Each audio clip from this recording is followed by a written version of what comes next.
तीसरे मोर्चे के निर्माण में वामपंथी दलों की केंद्रीय भूमिका है, इसको आप किस तरीके से देखते हैं? देखिए, ये नाम हमने नहीं दिया। तीसरा मोर्चा ना किसी वामपंथी पार्टी ने कहा और ना ही किसी जो वामपंथी पार्टियों के साथ सहयोग कर रहे हैं उनमें से किसी दल ने कहा। ये मीडिया का दिया हुआ नाम है। मैं थोड़ा इसको विस्तार से परिभाषित करना चाहूँगा। हम इसको तीसरा विकल्प कहते हैं, और ये जो तीसरा विकल्प हम बात करते हैं जिसकी, उसका संबंध हमारी पार्टी के प्रोग्राम में जो भारतीय क्रांति के लिए एक रणनीतिक लक्ष्य रखा गया है उससे है। और ये तीन विकल्प कोई पहली बार जनता के सामने नहीं आ रहे हैं। अगर हम अपने देश के इतिहास को देखें तो तीन मुख्य मोड़ हमारे देश के इतिहास में आए हैं।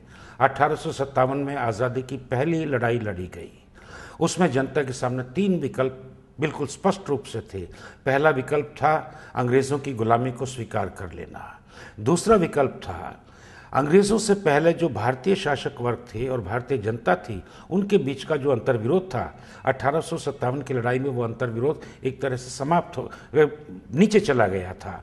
लेकिन उस जो एक मोर्चा बना था जिसमें सामंती तत्व भी थे, महाजनी तत्व भी थे, जनता भी थी, फौजी भी थे, सब थे, उसके अंदर जो ये सूदखोर महाजन थे, सामंती तत्व थे, रजवाड़े थे या मर्केंटाइल क्लास थी, जो कमीशन एजेंट्स थे बिजनेस क्लास के अंदर, जो आगे चल कर के पूंजीपति वर्ग में तब्दील हुए, विकसित हुए, ये वर्ग ये सोचते थे कि अंग्रेज़ों के जाने के बाद भारतीय सत्ता और संपत्ति उनके कब्जे में आ जाएगी और उनकी जगह, अंग्रेज़ों की जगह वो खुद लूटने लगेंगे। तो वो एक ऐसे भारत के लिए उस अंग्रेज़ों के खिलाफ आज़ादी की पहली लड़ाई में शामिल हुए थे। लेकिन एक ये दूसरा विकल्प था, और इसीलिए जब उन्होंने देखा कि आज़ादी की पहली लड़ाई अंग्रेज़ों के खिलाफ होने के साथ साथ उनके अपने वर्गीय हितों के भी खिलाफ जा रहे हैं, तो जब उनको मौका मिलता था तब वो आज़ादी की पहली लड़ाई के प्रति उदासीन हो जाते थे या अंग्रेज़ों का साथ देने लगते थे। ये दोहरापन उनके चरित्र में आता था। तो एक दूसरा विकल्प था। तीसरा विकल्प था जो यहाँ पर बख्त खान ने दिया था।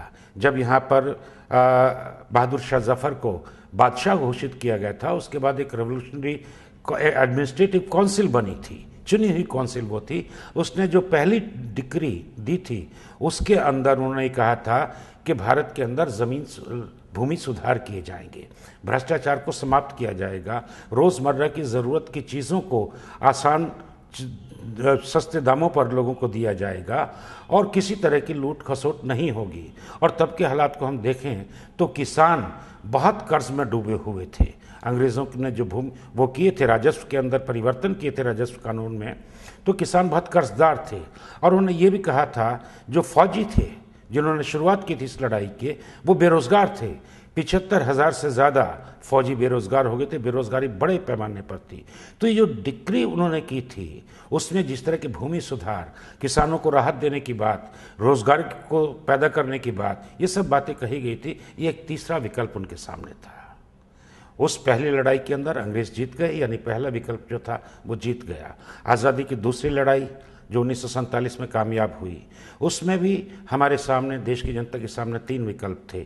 एक विकल्प था जिसको राष्ट्रीय स्वयंसेवक संघ और हिंदू महासभा ने पेश किया था, हिंदू राष्ट्र का, जिसकी प्रतिक्रिया में आगे चल कर के मुस्लिम लीग ने धर्म के आधार पर पाकिस्तान का बात की। एक धर्म पर आधारित राज्य की विकल्प देश की जनता के सामने रखा गया।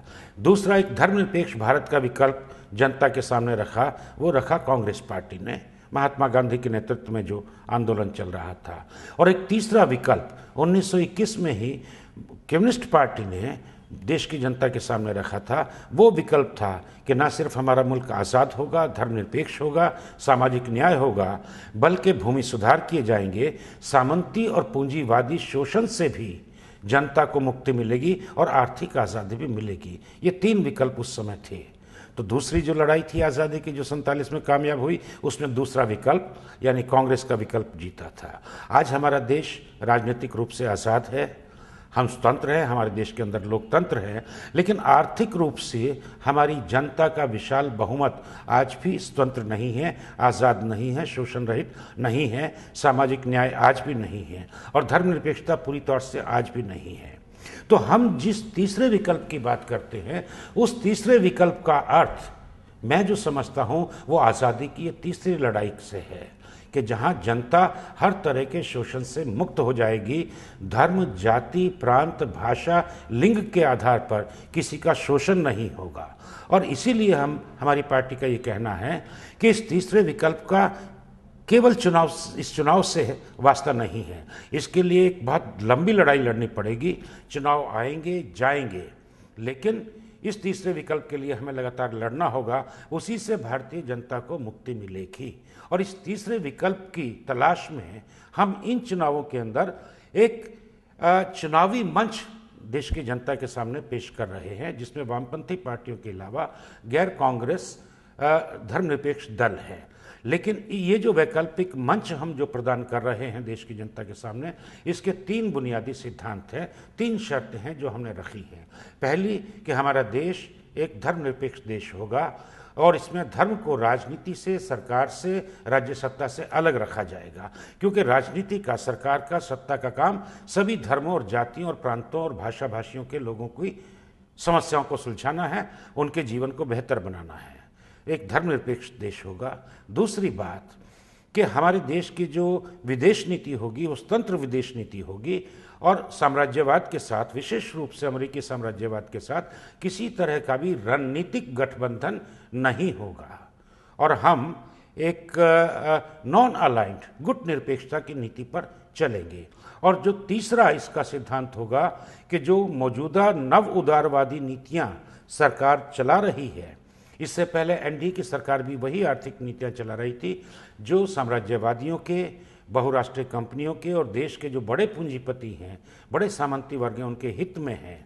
उन नीतियों को पलट करके वैकल्पिक ऐसी आर्थिक नीतियां लागू करना जो जनहित में हों, जो सामाजिक न्याय के प्रति जवाबदेह हों और जो माइनॉरिटीज़ के प्रति, दलितों के प्रति, ट्राइबल्स के प्रति, सबके प्रति जवाबदेह हों और उस सामाजिक न्याय के आधार पर इन समुदायों का भी लाभ कर सके, उनको फ़ायदा पहुंचा सके। तो ये 3 बुनियादी सिद्धांत हमने इस मंच के रखे हैं और हमें पूरी उम्मीद है कि चुनाव से पहले भी और चुनाव के बाद, जैसा मैंने शुरू में कहा था, कांग्रेस और भारतीय जनता पार्टी दोनों बहुत कमज़ोर इस चुनाव के अंदर होंगी।